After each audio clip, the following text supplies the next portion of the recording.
I never expected much.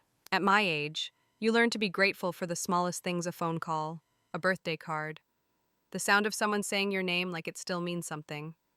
I'm Eleanor Hayes, 67 years old, widow, former elementary school teacher, and mother to one son. His name is Thomas, and I loved him with the kind of devotion that quietly burns through decades without ever asking to be seen. After my husband died, it was just the two of us, Thomas and I. Me with my aching hands and thinning patience, him with his dreams that reached higher than I ever dared imagine. He wanted to start a company, a tech firm. Said he just needed a push to get started, so I gave him everything. I sold the second car. I cashed in part of my retirement. I even took a small mortgage on the house Jack and I built with our own hands, Thomas said. It's just for now, Mom. When things take off, I'll pay you back tenfold. I didn't care about the money. I only wanted to matter to him, and for a while, I did. He called often, came home for dinner on Sundays, even brought his girlfriend over once, Allison.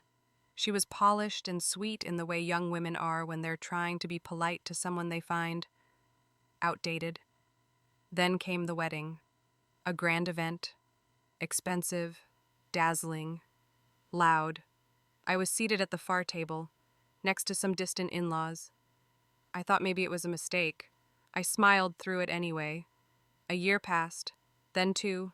The Sunday dinners stopped, the phone calls slowed, the "I've been swamped at work" Mom messages started piling up. I told myself he was busy, building his empire, creating a future.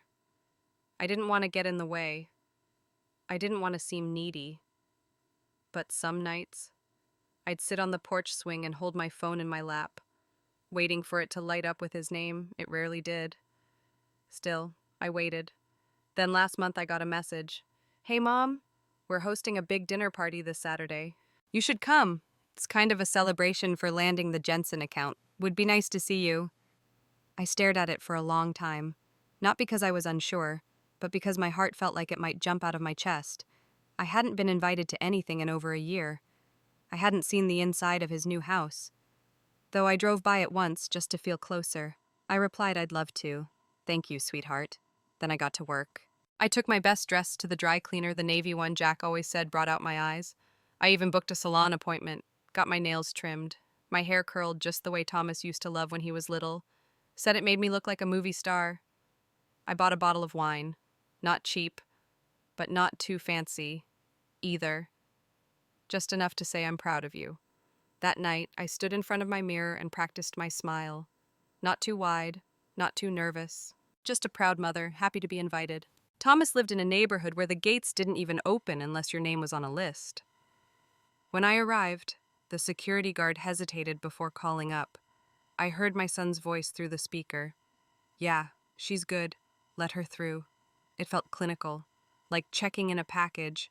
His house was massive. White pillars, marble steps, floor-to-ceiling windows. It looked like something off a magazine spread. Inside, people were everywhere, laughing, mingling, wine glasses in hand. All polished shoes and perfect teeth. I felt invisible the moment I walked in. No one turned to greet me. No one said, "Oh, you must be Thomas's mom." I hovered near the entrance, unsure where to go, until a server passed with a tray of champagne. I took a glass just to have something to hold. Eventually, I spotted him. Thomas. He looked radiant in his tailored suit, confident, at home in this world of sleek surfaces and cold smiles. He didn't notice me at first. But then, Allison waved briefly from across the room and came over. "Hi. Eleanor?" "Right," she said. "Mom," I corrected gently, with a smile. "Oh, of course. Sorry, just, so many names tonight." She laughed, then gestured toward the buffet. "We've got sushi flown in from Tokyo and steaks from Argentina. Make yourself at home." Then she was gone. I stood there, stunned. It wasn't the words, it was the tone, the implication. Make yourself at home, like I didn't belong in the one place I'd dreamed of being. I turned toward the corner and tried to steady my breathing. That's when I heard him. Thomas. He was standing with two men in suits, chuckling over something. I heard one ask, "Who's the lady by the door?" And Thomas said, "Oh, her." That's my mom. We invited her, out of pity. She lives alone. Felt kind of wrong not to. Time stopped. Everything else blurred. I don't know how long I stood there. Maybe a minute, maybe 10. I didn't drop the wine glass. I didn't scream. I didn't walk up to him or demand an apology. I just turned around and left. The air outside was cool against my face. My heels clicked against the pavement, each step cutting deeper than the last. I drove home in silence.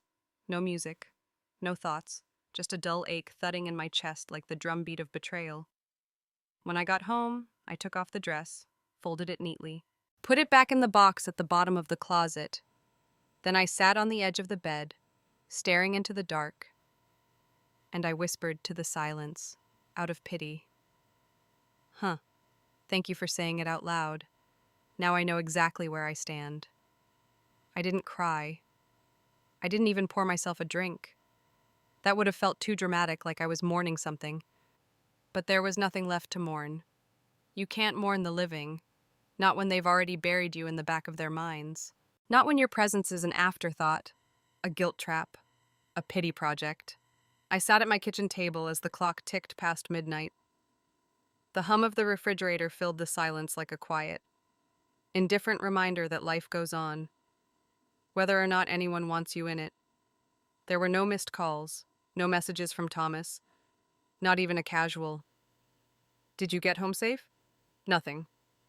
So I opened the drawer, the one with the manila envelope. Inside was my will, last updated 3 years ago. It was simple. Everything I owned would go to Thomas: the house, the savings account, the modest investments. It wasn't much, but it was my life's work. Every penny earned from tutoring kids, grading papers, and clipping coupons instead of dining out. Every choice I made to ensure he had more than I did. I held that will in my hand and smiled, not out of bitterness, out of clarity. He invited me out of pity. Then he doesn't need what I built with love. He already thinks he's above it. That night, I slept better than I had in months. When you stop chasing someone's affection, the silence stops feeling like punishment. It starts feeling like peace. The next morning, I made an appointment with my attorney. Her name was Monica Chen, bright, sharp, wears glasses that glint when she's about to ask a question you're not ready for. She greeted me like an old friend, though I hadn't seen her in a while. "Ms. Hayes, you look radiant today. What brings you in?" "I'm here to revise my will," I said, placing the envelope on her desk. "And I'm in the mood to clean house." She tilted her head. "Thomas," I gave a slight nod. Removed completely, removed completely." Monica didn't pry. She just flipped to the page with the beneficiary clause and clicked her pen. "Do you have someone else in mind?" I did. "Not a person. A principal." I left the law office 2 hours later feeling 10 pounds lighter. The new will had 3 beneficiaries. 1, Rosewood Learning Fund, a scholarship in Jack's name for rural children wanting to become teachers. 2, 3, the Willow House, a senior care home that once helped my friend Marlene through her final months with dignity. 4, 5, and finally, Sophia Reyes, a girl I barely knew but couldn't forget. 6, 3 years ago, I collapsed on the sidewalk after a dizzy spell. I was alone. People walked around me like I was debris. Sophia stopped. She couldn't have been older than 20. She gave me her jacket, sat with me until the ambulance came. She visited me the next day with a bouquet of daisies. We hadn't spoken since. But I never forgot what she gave me: humanity. She deserved more than Thomas ever would. Over the next few days, I began clearing my life of illusions. I removed old photographs from the walls. Not all of them, just the ones where I was smiling while being ignored. I boxed up birthday cards that had more glitter than meaning. And I began writing letters. Not to Thomas, to myself. Letters to the Eleanor who thought love meant self-erasure. Letters to the woman who once believed loyalty was a guarantee of return.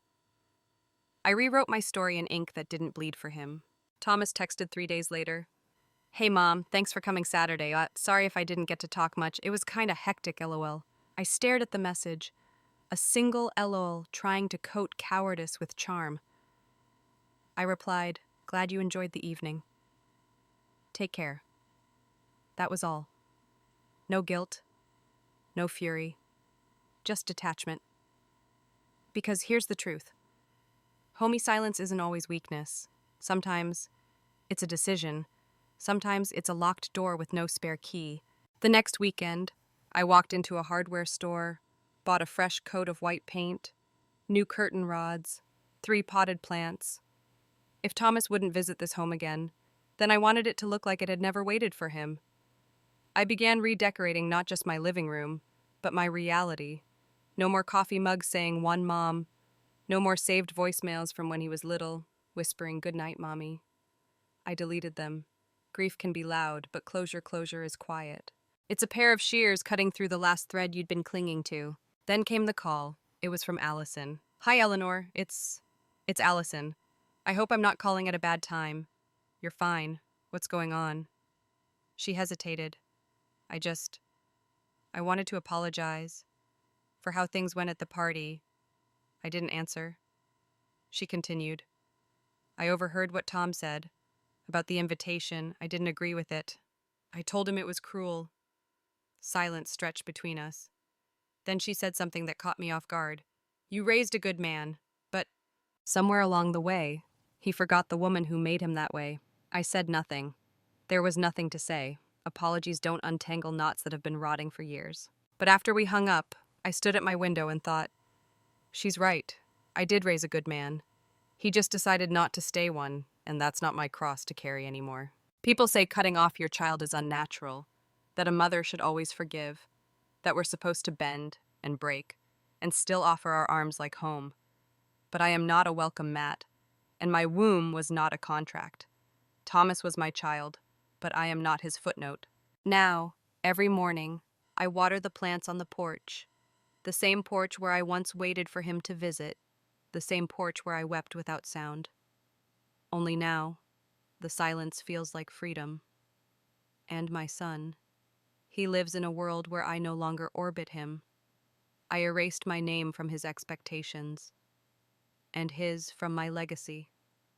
The will has been rewritten, and so have I. I never thought a medical emergency could feel poetic, but there I was, slumped on the cold tiles of my kitchen floor, my teacup shattered beside me, my breath shallow, my fingers tingling. And in that strange space between fear and surrender, I felt something unexpected. Not panic, not desperation, but peace. Because the last thing I remember thinking before I blacked out was, he doesn't get to call this a tragedy, not when he already buried me in silence. They told me it was a transient ischemic attack, a mini stroke.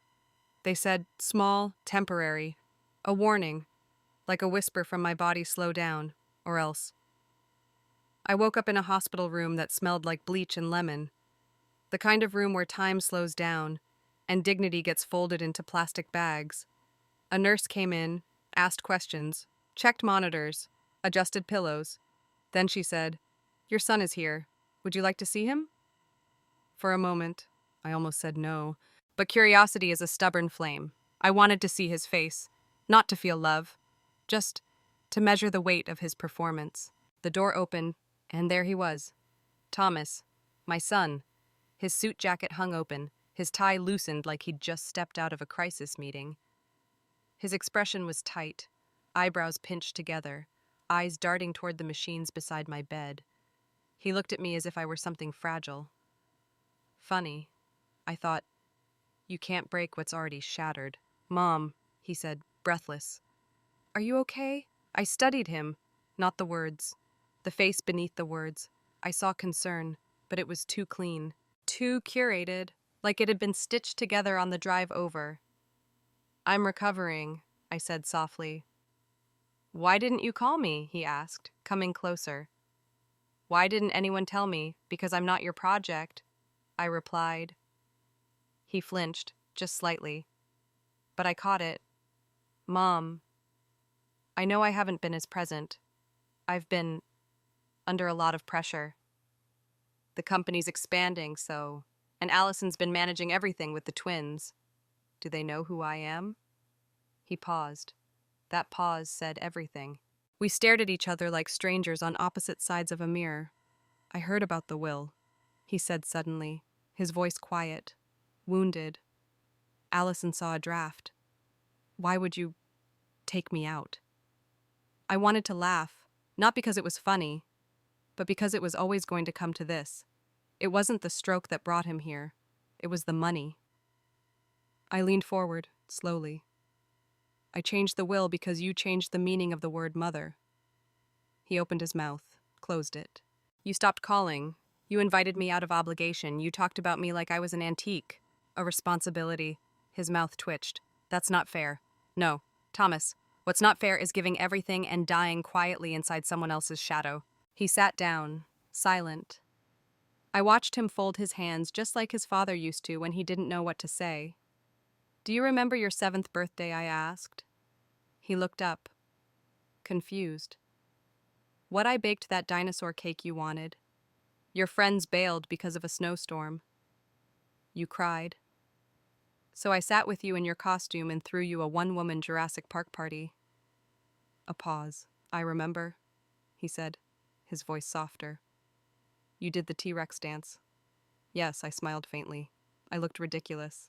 But you laughed until your belly hurt. He swallowed hard. I wasn't invited to your children's birthday party, I added. His eyes widened. It was a small thing. Allison thought, you didn't fight for me to be there, I said. Silence sat between us like a third person in the room. Then I said the one thing he couldn't argue with. I love you. I always have. But love isn't supposed to be a disappearing act. He looked away. I continued. This isn't about revenge or bitterness. It's about boundaries. I'm not erasing you out of anger. I'm choosing peace. He stood abruptly. So that's it, years of sacrifice, joy, and you're cutting me out. No, I said gently. You cut yourself out the moment I became a burden in your eyes. He blinked fast. His jaw clenched. I flew across the city to see you, Mom. Doesn't that count for something? I tilted my head. You flew for the will, not for me. He didn't deny it, and that was the most honest thing he'd done in years. I turned my face to the window. Outside, the sun was rising, soft gold dripping across the skyline like a quiet promise. I'd like to rest now, I said. He didn't move. Please, I added, eventually. I heard the door click shut behind him. That night, I wrote in my journal, Dear Jack, he came, but he came as a man I didn't recognize. I think I grieved the son I knew a long time ago, and I didn't even realize it.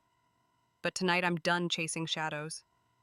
You once told me don't give your legacy to someone who doesn't look you in the eye, so I won't. A week later, I was discharged.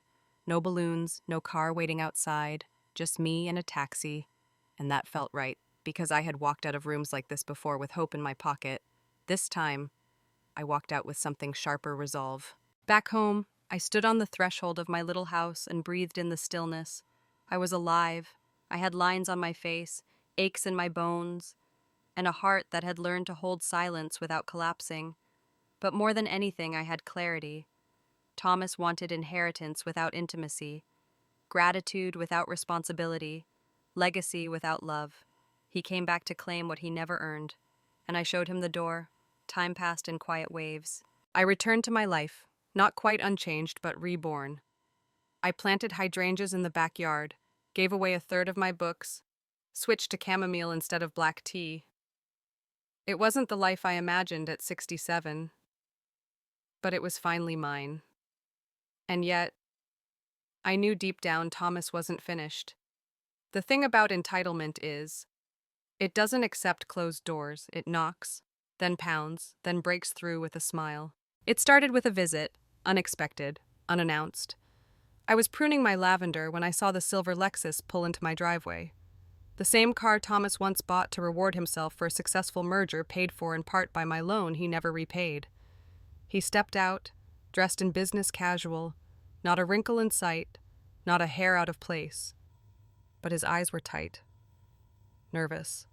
"Hi, Mom," he said, holding a small paper bag. "Brought you those almond croissants you like? I didn't touch them." "Can I come in?" he asked, glancing toward the porch. I nodded. Inside, he talked. Small talk at first. The weather, the market, his kids. Then came the real reason. So, I spoke to Monica, your attorney. I said nothing. She told me you've officially filed the amended will. Pause. And that it's final. I nodded slowly. Yes, it is. He exhaled hard. Look, I get it. You're hurt. And maybe I was careless with my words, but don't you think removing me entirely is a little extreme? No. I said, I think it's accurate.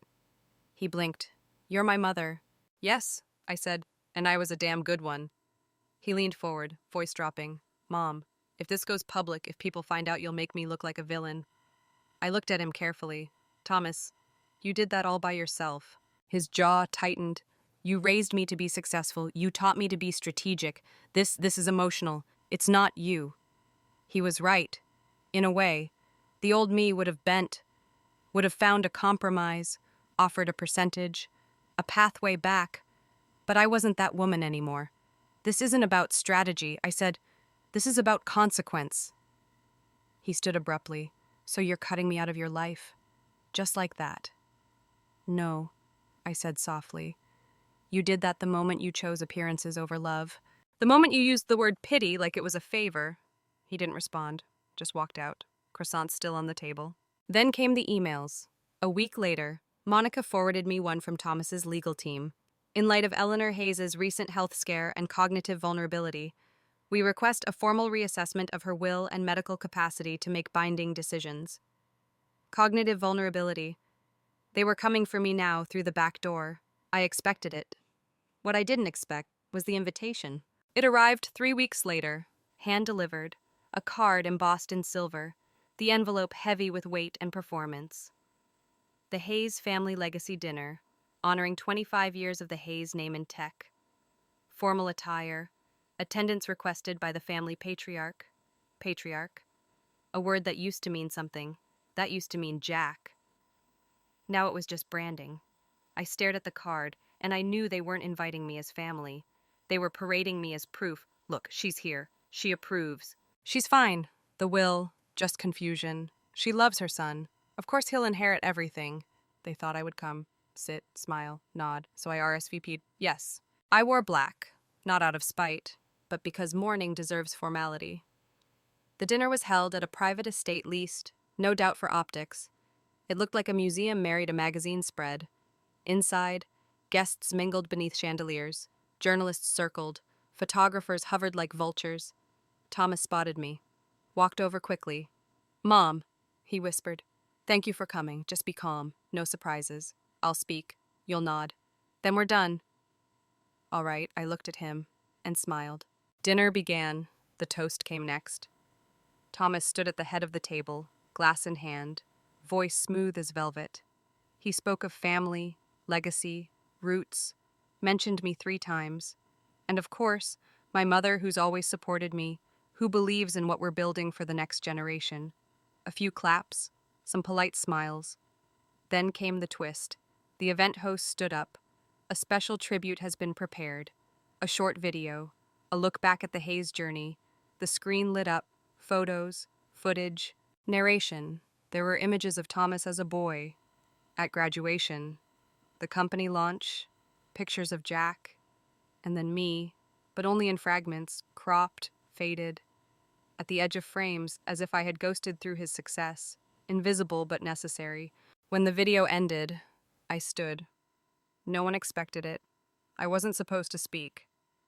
But I held the mic, calm, poised. I want to thank you all for being here tonight. I began. Family is a complicated word.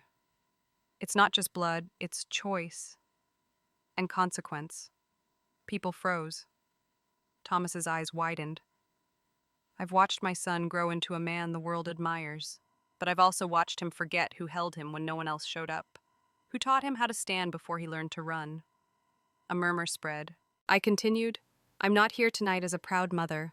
I'm here as a woman who chose herself, who rewrote her will because legacy isn't about preserving bloodlines.